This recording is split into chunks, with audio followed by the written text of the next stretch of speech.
Hey, what's up guys? Just covering a couple of news stories today. I want to talk about the differences between a few news stories. They are they're from over the past 10 years actually, and three great examples of what it looks like to be self-interested or independent, what it looks like and the differences made between having multiple news sources or just one news source and things like that. So two of these stories, just to cover quickly, one of them was after the shooting of Mike Brown, a young 18-year-old African-American in Ferguson, Missouri. He was shot by some police officers, and there was a lot of debate as to whether he was actually armed or whether he wasn't, whether he was a threat or whether he wasn't. And so this news source was very much independent, and it was covered by the New York Times. The New York Times is one of the most credible sources that we have, very much not self-interested, not seeking gain. It definitely verifies a lot of the facts. It's not asserting any one thing. There's not a whole lot of political bias either, so that's helpful to the reader to help create empathy and things like that for this particular story. It definitely resonated with me, and it was understood that I wasn't being coaxed into feeling that way because it was a credible source, and that's just my opinion. I think the New York Times is really trustworthy.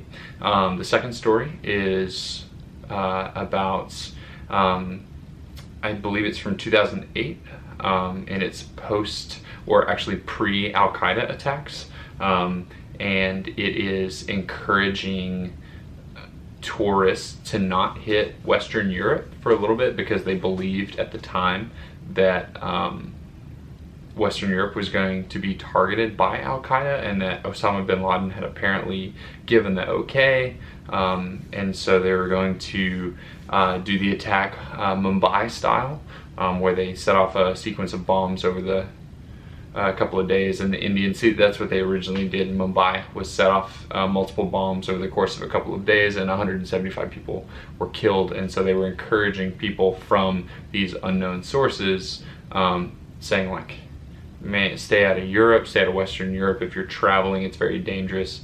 But that was actually from ABC News.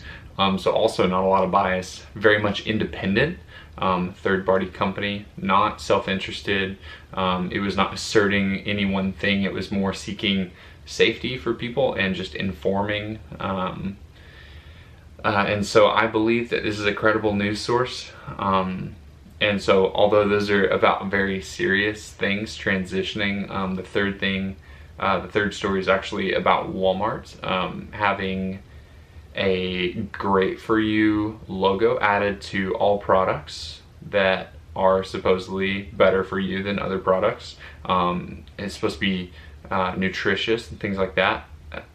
The problem with this is that it is from Walmart's own news company, and so it's its own video with its own reporters and things like that. So they work for Walmart and are saying this is a great idea, and most of those great for you logos are slapped on great value products, which is Walmart's own product. It's not a third party, it's not something they're distributing like Kellogg or something like that. They have their own great value cereal and canned foods and things like that.